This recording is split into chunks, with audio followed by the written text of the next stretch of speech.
coming to you today because of some things that happened today that really, if I wasn't who I was in the Lord and what I do because of it, prayer, meditation, all that stuff, my good day could have been shifted to be absolutely horrible just by a comment of one person. Okay, so let's get into this. You know, when you're dealing with Facebook, Twitter, YouTube, Instagram, you know, when you post something and you leave your comment section open, there's always a possibility, not that we should expect it, but there's always a possibility of someone making or leaving a comment that's totally to the left or to the right of what your video is about. You can have a positive video. Yep, you have a positive video, and there's one person. It could be one person, or it could be dozens of people who will just as they call it, go ham and just leave all kinds of crap, negative stuff, curse words, threats, the whole nine. But let me get into this. There's this video. Let me pull it up.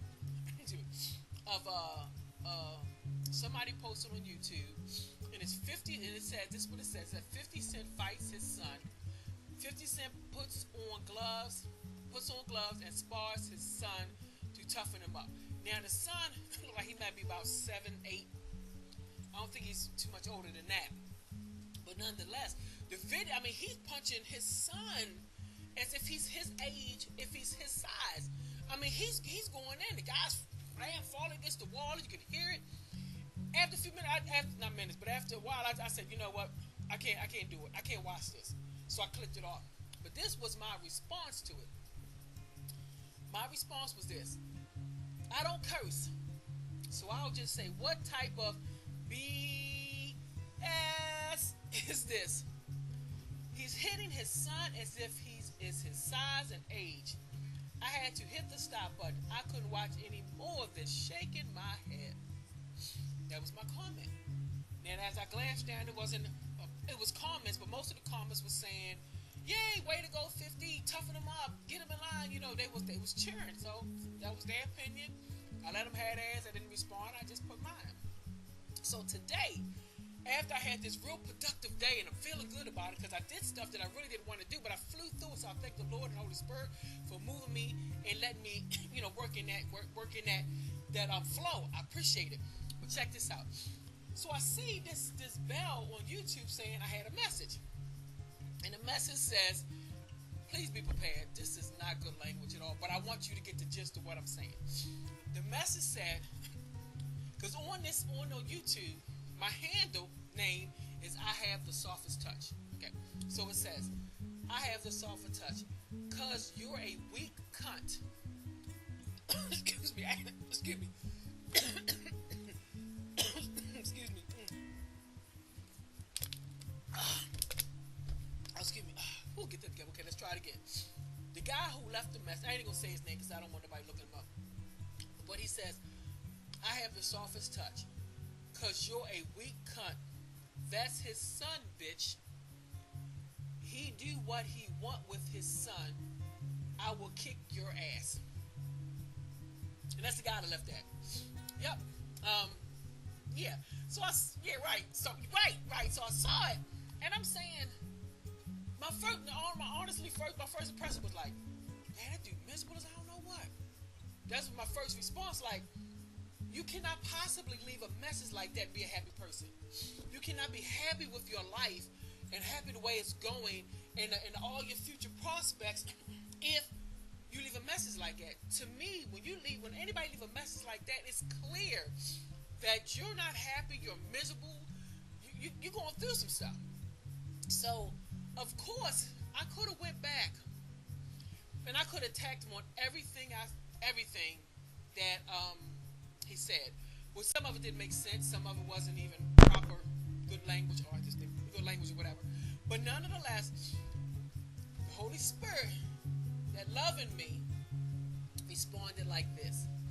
I said, well, and I said his name, because it appears in your using of such language that you are both illiterate as well as miserable in your life and how it has turned out thus far. So there's no need for me to entertain your comment.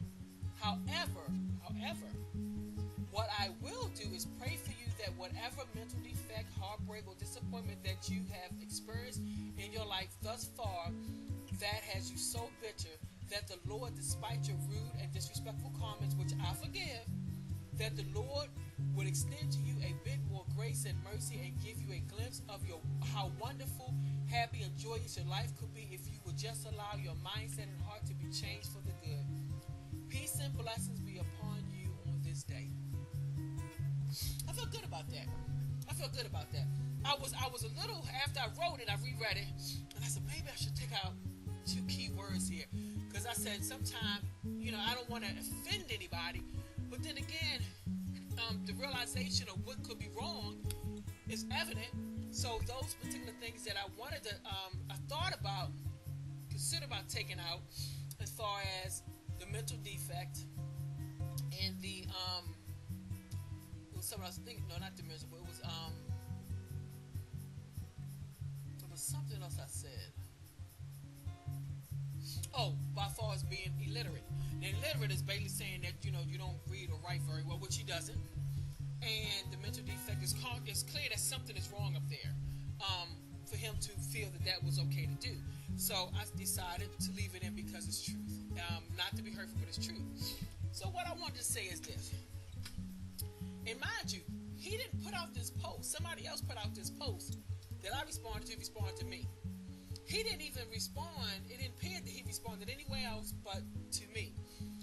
And so when we put out posts or we respond to posts, we have to always be prepared and ready for such things. We're last days for such things.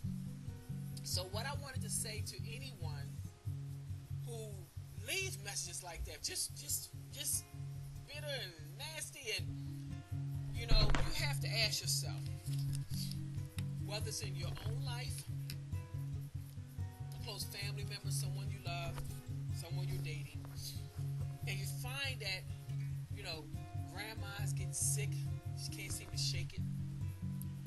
Mom is going through something, she can't shake it. Dad can't seem to find a job, and he can't shake it. I'm going through this thing, and I can't shake it. We have to realize that a lot of things that may be transpiring may not be because of something simple as something you hate. It might not be something as simple as maybe dad ain't looking hard enough for a job. Maybe it's not something simple as mom is letting too many people run over her or use her. It may not be that grandma is just getting old. It could be something like that you have left for someone else. Because see, what we send out, in Proverbs it says, whatever we send out gives companion back to us in our household. So that means anything that's connected to your land, when that thing circles back, that negativity that you shot out circles back, it can hit anybody. It don't necessarily mean it's going to hit you. So when you see things going on in your household, and even with yourself, sit back and ask. This is a we thing. We need to sit back and ask, have I done something, said something, or responded to something in such a way that is causing the one I love, the one I care about, these innocents to be affected? Because it can happen. Same thing when you got generational curses. You do something in your life, you do something, you attach yourself to something, it gets into your DNA, gets into your spirit. You have children, now it's in the DNA and their spirit, and if you don't rectify and change the atmosphere in which they're growing up, now they're with it. And it keeps going until somebody says enough is enough and break it. So again, be mindful of what you put on somebody else's post. Even if you don't agree, that's fine. That's what the comments are for. The comments are to say, hey, I agree with this, I don't agree with this, help me understand this, or whatever it is, or ha, it's funny, whatever it may be. So the comments are open, but be mindful of your comments. Be mindful of your comments to people in regular life and your reactions and your actions towards people. Because those same actions, that negativity that you sow, that you figure they say, oh, I'm just keeping it real. No, You're not keeping it real. You're bringing death to something or someone, and it could be even yourself. So just be mindful when you respond to stuff. Do I really want to say this? Is this really necessary for me to say? And if it is, and you think it's so big, just be prepared. If it's negative, be prepared. Otherwise, enjoy the differences of this idea. Ask a question. Why would make you say that? You don't think that because his son, he said because it's his son that he said can do what he want with him. No, you cannot. I don't care if you give birth to someone. You can't do what you want to that person. You can't. Literally, you can't. That's why they say, child abuse, elder abuse, even for singing, stuff like that. You get locked up for and all that stuff. So no, we can't do what we want to anybody because we give birth to them or not. But again, let's get back to the real. Love supposed to buy for a person, even if we disagree. And the Lord says, let's come together and reason together. And that's what we're supposed to do. Not argue big, not come down on people, not be nasty to people. And if you are doing things, I pray for you like I pray for gentlemen. I pray that whatever the Lord has for you, He will show you. He will give you a glimpse of it, to give you hope, to give you encouragement, to give you faith, to shift and change your mindset, which will eventually change your heart. Because when your actions, your heart. So if you sit there and say, God knows my heart, one of the many little quotes that I do not like, but if you say God knows my heart, that means He knows my actions. He also knows your actions because your actions are your heart. And it starts from the thought, heart, and then it's in the action. So be mindful as well. Again, I pray that the Lord will give you a glimpse of what's to come. The beautiful thing He has for you. The things He has created in you. The benefit you are be to mankind. Not the negativity, but the positive stuff. Let you get a glimpse so that you can shift it, you change, your household gain, and all of those riches, starting with the mind, the knowledge, starting with heart, the joy, and the peace, to understand all those riches is going to cover all of that.